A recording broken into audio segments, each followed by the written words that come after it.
Hello friends, তো welcome to Sana classes. আজকে আমরা প্রিপোজিশনের বিষয় অনেক কিছু জানবো, যে প্রিপোজিশন কি, এই প্রিপোজিশন আমরা কিভাবে ব্যবহার করব এবং এটা আমরা কোথায় কোথায় ব্যবহার করব।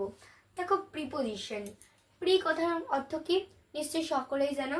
প্রি মানে হচ্ছে আগে, আর যদি আমরা প্রি প্লাস পজিশন মানে প্রিপোজিশন যদি আমরা একসাথে বলি তাহলে হবে হচ্ছে বসা। প্রি মানে আগে আর প্রিপোজিশন মানে বসা, অর্থাৎ আগে বসা। তাহলে কিসের আগে বসবে? নাউন বা প্রোনাউনের আগে বসবে। নাউন মানে কি কোনো একটা নাম, যেমন সানা, টেবিল, নন্দিনী এক্সেট্রা। এবার আমরা যদি টেবিলের ক্ষেত্রে ব্যবহার করতে পারি ইট, প্রিপোজিশন, মানে প্রিপোজিশন না প্রোনাউন, ইটটা প্রোনাউন। আবার যেমন নন্দিনী, সানা এগুলোর ক্ষেত্রে সি, আবার রমেশ ছেলেদের নামের ক্ষেত্রে হি। তো এইভাবে আমরা কিন্তু নাউন বা প্রোনাউনের আগে প্রিপোজিশন সাধারণত বসিয়ে থাকি। ঠিক আছে, যেমন ধরো the ball is on the table. দেখো,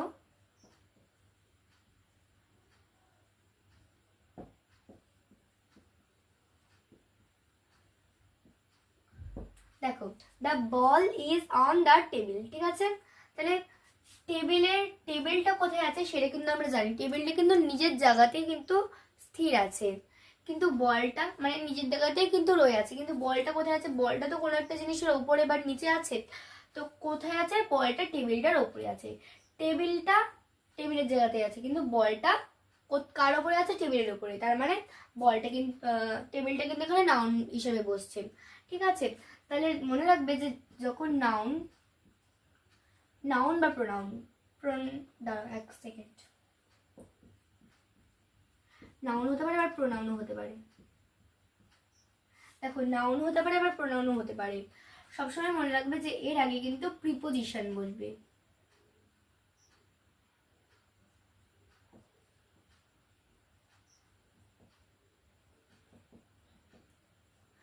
আমরা এখানে জায়গা নেই তার জন্য লিখতে পারলাম না ঠিকঠাক। যাই হোক, নাউন বা প্রোনাউনের আগে কিন্তু প্রিপোজিশন বসবে।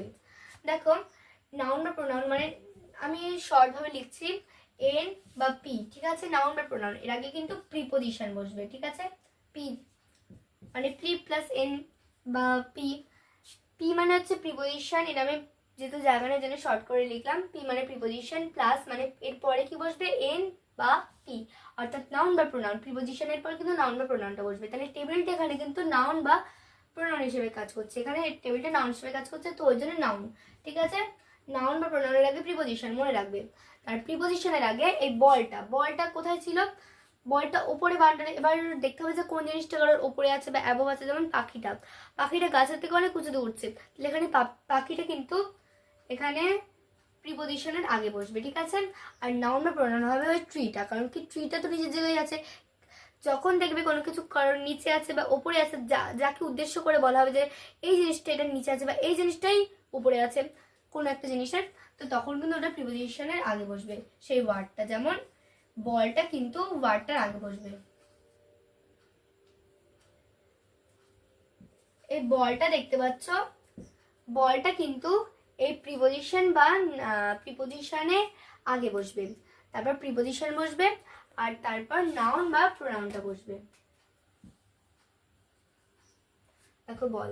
ঠিক আছে, তার মানে বুঝতে পেরেছো যে প্রিপোজিশনের আগে সবসময় বসবে সেই ওয়ার্ডটাই যেটাকে আমরা উদ্দেশ্য করে বোঝাবো। মানে যেই ওয়ার্ডটা কোনো কিছু নিচে বা ওপরে থাকবে সেটাকে আমরা উদ্দেশ্য হিসেবে ধরবো। ঠিক আছে, তো সেটাকে প্রিপোজিশনের আগে বসাবো, মানে আগে রাখবো। মাঝে তো আর্টিকেল দা বসাতে হয় অনেক সময়, তো সেটা ছাড়াও কিন্তু এমনি যে মূল যে কাঠামোটা, ফ্রেমটা, ওটাকে ওটা হচ্ছে প্রিপোজিশনের আগে যাকে উদ্দেশ্য করে বলা হবে, অর্থাৎ যে ওয়ার্ডটা কোনো কিছুর ওপরে আছে, মানে যাকে উদ্দেশ্য করে বলা হবে যে এটা আছে নিচে, এটা ওপরে আছে, সে কোনো কিছুর ওপরে নিচে আছে, ওগুলোকে আমরা নাউন বা প্রোনাউন হিসেবে ধরে নিয়ে প্রিপোজিশনের পরে লিখবো। আর মাঝখানে প্রিপোজিশন থাকবে, আর প্রিপোজিশনের আগে কোনটা লিখবো? প্রিপোজিশনের আগে আমরা লিখবো যে যে ওয়ার্ডটাকে আমরা উদ্দেশ্য করে বলছি, অর্থাৎ যে ওয়ার্ডটা কোনো কিছুর ওপরে বা নিচে, আন্ডার এক্সেট্রা, বিলো, মাঝখানে বা কোথাও একটা যাচ্ছে, তখন কোনো ওয়ার্ডকে উদ্দেশ্য করে বলা হবে, অর্থাৎ কোনো কিছুর ওপরে নিচে এরকম। ঠিক আছে, তাহলে দেখো আমি এখানে ফুলের মতো করে এঁকে দিয়েছি যাতে তোমাদের বুঝতে সুবিধা হয়। দেখো, পাপড়িও করে দিয়েছি কয়েকটা। মাঝখানে যে ফুলের যে ভেতরের অংশটা দেখছো সেটা হচ্ছে প্রিপোজিশন। ঠিক আছে, পাপড়িগুলো দেখো লিখে দিয়েছি। আজকে আমরা শিখবো প্রিপোজিশনে অ্যাড, অন আর ইন। এই অ্যাট অন ইন কখন কখন ব্যবহার হয়? দেখো, অ্যাট অন ইন এই তিনটেই কিন্তু প্রিপোজিশন। তো অ্যাটটা ব্যবহার করা হয় কিন্তু সবসময় মনে রাখবে টাইমের আগেই কিন্তু অ্যাটটা ব্যবহার করা হবে। যেমন at 7 AM, at 9 AM, at 8 PM, এরকম টাইপের। মানে টাইমের ক্ষেত্রে at 6 o'clock, at 7 o'clock, at 8 o'clock, এরকম টাইপের। বা AM PM দিয়েও করতে পারি, আবার 6 o'clock, 7 o'clock, 8 o'clock, 9 o'clock, এরকম ভাবেও করতে পারি। মানে টাইমের আগে মনে রাখবে যে প্রিপোজিশনটা বসবে। আচ্ছা, এবার দেখো যে অনটা আছে, অনটা আমরা কখন ইউজ করব। এটা কিন্তু যে কোনো এক সপ্তাহে তো 7টা মোট ডে হয়, সানডে মনডে। তো রবি সোম মঙ্গল বুধ বৃহস্পতি শুক্র শনি এরকম তো 7টা মোট ডে হয়। তো ওই জন্য ডেজ লিখেছি। মানে অনটা কিন্তু শুধু এই এক সপ্তাহে যে 7টা দিন আছে সেটার প্রত্যেকটার ক্ষেত্রে ব্যবহার হতে পারে। যেমন on Sunday, on Monday, etcetera. আরও ভালো করে উদাহরণ সহ বুঝিয়ে দিচ্ছি।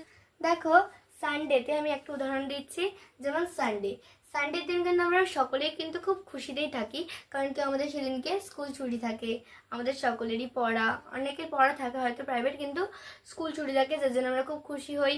ঠিক আছে, তো ওই জন্য আমরা খুব আনন্দ কি বলি, on Sunday our school is holiday, এরকম বলি তো। মানে on Sunday our school is holiday, মানে রবিবার কি আমাদের স্কুল ছুটির দিন। ঠিক আছে, বা on Monday I have to go for study, আমাকে সোমবারের জন্য পড়তে যেতে হবে। তো এরকম অন দিয়ে কিন্তু আমরা ডের আগে ব্যবহার করি। নিশ্চয়ই সকলে যেন, যারা জানো না তারা আজকে জেনে গেলে। আচ্ছা, তাহলে নিশ্চয়ই সকলেই বুঝেছো যে অন কখন ব্যবহার হবে। এক সপ্তাহে তো 7টা মোট দিন হয়, যেমন সানডে মনডে, এসবের আগে কিন্তু এই অন প্রিপোজিশনটা ব্যবহার করা হয়। এবার ইনটা দেখো কখন ব্যবহার করা হয়। সিজন প্লাস মান্থ প্লাস ইয়ার, এটার মানে কিন্তু এটা না যে সিজনের পর মান্থ তারপর ইয়ার, এরকম না। এটার মানে হচ্ছে সিজনের ক্ষেত্রেও ব্যবহার হতে পারে, মান্থের ক্ষেত্রেও ব্যবহার হতে পারে, আবার ইয়ারের ক্ষেত্রেও। ঠিক আছে, তাহলে দেখো ইনটা সিজন, আমি প্রথমে সিজন দিয়ে বোঝাচ্ছি। সিজন মানে 6টা যে ঋতু আছে, যেমন সামার, তারপর হচ্ছে স্প্রিং, এক্সেট্রা। ঠিক আছে, বসন্তকাল, গ্রীষ্ম, শরৎ, এক্সেট্রা, মানে ইত্যাদি। তো এই প্রত্যেকটা যে সিজন আছে এক একটা আমরা কিন্তু ইন দিয়ে ব্যবহার করতে পারি। ঠিক আছে, সিজনের আগে আমরা তাহলে ইন দেব। এখানে বোঝার ব্যাপার কিছু নেই, একটুখানি মনে রাখার বিষয়।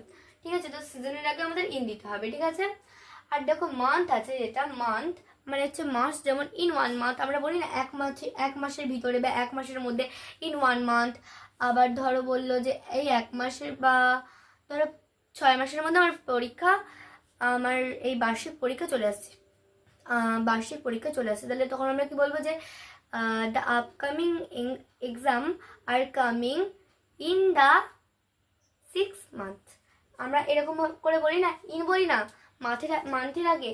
ধরো 1 মান্থ, 2 মান্থ, এরকম টাইপের বলি। আবার জানুয়ারিও হতে পারে, ফেব্রুয়ারি। মান্থ মানে কি একটা মাস, তাহলে জানুয়ারি, ফেব্রুয়ারি, মার্চ, এপ্রিল ইত্যাদি হতে পারে। তো in January, in February, in March, in May, in April, এরকম টাইপের হবে।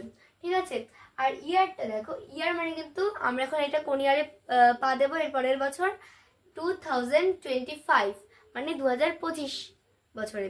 তো এটা কি, এটা হচ্ছে 2024 সালটা আমরা গোয়িং করছি, এই 2024 সালে। মানে এখনো কিন্তু 2024 সালই আছে, আমরা কিন্তু এখন এটার মধ্যে দিয়ে যাচ্ছি, এই 2024 সালে। মানে এটা একটা ইয়ার।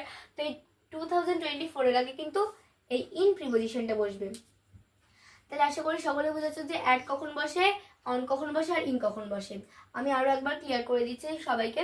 টাইমের আগে অ্যাড বসবে কোনো একটা টাইম, যেমন 6 o'clock হতে পারে, মানে ও ক্লক দিয়েও এরকম টাইপের হতে পারে যে 6 o'clock, 7 o'clock, 10 o'clock, 11 o'clock, এরকম টাইপের হতে পারে। আবার কিন্তু 7 AM, 8 AM, 3 PM, এরকম টাইপের হতে পারে। PM, AM এরকমও লিখতে পারো, আবার 6 o'clock, ও ক্লক, এরকম টাইপের দিয়েও লিখতে পারো, সংখ্যাটা তোমার মতো। ঠিক আছে, এবার দেখো অনটা কখন ইউজ হবে। এক সপ্তাহ মানে কি 1 উইক। 1 উইকে আমরা কটা দিন পাই, 1 উইকে আমরা মোট 7টা ডে পাই। সো তার মানে 7 ডেজ। ঠিক আছে, তাহলে 7 ডেজ কি কি থাকে বলো তো, Sunday, Monday, Tuesday, Wednesday, Thursday, Friday, Saturday, এরকম থাকে তো। তো এই যে বারগুলো আছে বা ডে বা দিনগুলো আছে, এগুলোর ক্ষেত্রে আমরা কি ব্যবহার করি, একটা ডের ক্ষেত্রে যেমন on Sunday, on Monday, on ব্যবহার করি। এই অন প্রিপোজিশনটা ডের আগে ব্যবহার করা হয়। আর ইনটা সিজন, মান্থ আর ইয়ারের এই তিনটের ক্ষেত্রে ব্যবহার করা হয়। সিজন মানে কোনটা, সিজন মানে ঋতু, সামার এরকম টাইপের ঋতু। হ্যাঁ, শীত, গ্রীষ্ম, বর্ষা, শরৎ, হেমন্ত এরকম টাইপের। আর মান্থ কোনটা, মান্থ 1 মান্থ হতে পারে, ইন 1 মান্থ, আবার জানুয়ারি ফেব্রুয়ারি এরকমও হতে পারে। এবার দেখো ইয়ারটা কিন্তু 2024, 2023 মানে যে কোনো ইয়ার মানে সাল, 1924, 1925 এরকমও হতে পারে। আবার 2025, 3025 এরকমও টাইপের হতে পারে, মানে ইয়ারটা নিয়ে কথা। 2024 এরকমও হতে পারে। তার মানে বুঝে গেছো যে ইয়ার কোনটা। ইয়ার মানে হচ্ছে এই যে সালটা 2024, ঠিক আছে। তাহলে দেখো আমি কয়েকটা এক্সাম্পল দিয়েছি, করেও দিয়েছি। টুইসডে, এখানে অন হলো, প্রিপোজিশন অন হলো, কেন বলো তো? কারণ কি টুইসডেটা কি একটা ডে এর মধ্যে পড়ছে, ডেজ এর মধ্যে পড়ছে, অর্থাৎ কি বারের মধ্যে পড়ছে। এক সপ্তাহে 7 দিনের মধ্যে সানডে, মন্ডে, টুইসডে। হ্যাঁ, তাহলে 3 নম্বর দিন। তার মানে টুইসডের একটা ডে, দেখো ডে এর আগে কিন্তু অন হবে, ওই জন্য আমি এখানে অন লিখেছি। তারপর দেখো স্প্রিং মানে বসন্তকাল। তার মানে দেখো স্প্রিং মানে বসন্তকাল, একটা সিজন। সিজন কটা হয়, মানে সিজন মানে হচ্ছে ঋতু, মোট 6টা ঋতু: গ্রীষ্ম, বর্ষা, শরৎ, হেমন্ত, শীত ও বসন্ত। ঠিক আছে, তাহলে এটা বসন্তকাল, স্প্রিং মানে বসন্তকাল। তার মানে একটা সিজন বলেছে, এখানে ইন হলো। যেহেতু সিজন বলেছে, স্প্রিং মানে যেহেতু বসন্তকাল, একটা সিজন, ওই জন্য কিন্তু এখানে ইন হলো। তারপর দেখো 6 o'clock, আমি কিন্তু বলে দিয়েছিলাম যে টাইম মানে 6 o'clock হতে পারে, আবার 6 AM or 6 PM ও হতে পারে, ঠিক আছে। AM PM দিয়েও লিখতে পারো, আবার 6 o'clock দিয়েও লিখতে পারো। তো দেখো টাইম বলেছে বলে এখানে কিন্তু অ্যাড হলো। তারপর দেখো জানুয়ারি কি একটা মান্থ মোট 12টা, মানে 12 মাসে এক বছরের। তো সেই 12 মাসের যে প্রথম মাস, ওই প্রথম মাসটাই কিন্তু জানুয়ারি মাস, ঠিক আছে। জানুয়ারি মাস দিয়ে কিন্তু এই মাসটা শুরু হয়। তো প্রথম যে মাসটা, এটা কিন্তু এটা যেহেতু মাস বা মান্থ, ওই জন্য কিন্তু এখানে ইন হলো। দেখো আমি লিখে দিয়েছি, মান্থের ক্ষেত্রেও ইন হয়, ইয়ারের ক্ষেত্রেও কিন্তু ইন হয়, ওই জন্য দেখো 2024টা, 2024, 2025 এগুলো সব ইয়ার, ওই জন্য 2024, 2025, 3000, মানে সে যতই বাড়িয়ে দাও মানে 3000, আর যতই কমিয়ে দাও না কেন, যেমন 1924, 1932 এরকম যতই কমাও বাড়াও না কেন, মানে বর্তমান ইয়ারটা না লিখলেও হবে, ইয়ার যদি হয় তাহলে ইন লিখতে হবে, ঠিক আছে। আচ্ছা, তার মানে ডে বলে টুইসডে যেহেতু ডে, ওই জন্য অন হলো। স্প্রিং একটা সিজন, বা যেহেতু বসন্তকাল একটা সিজন, ওই জন্য ইন হলো। 6 o'clock মানে হচ্ছে একটা টাইম বলে দিয়েছে, ওই জন্য এখানে অ্যাড হলো। আর জানুয়ারি কিন্তু একটা মান্থের মধ্যে পড়ছে, প্রথম যে মাসটা জানুয়ারি মাস, ওই জন্য ইন হলো। তারপর 2024 এটা কিন্তু ইয়ার, ঠিক আছে, ওই জন্য এখানে ইন হলো। তারপর দেখো 7 AM, 7 o'clock ও লেখা যেত, আবার 7 AM ও লেখা যায়।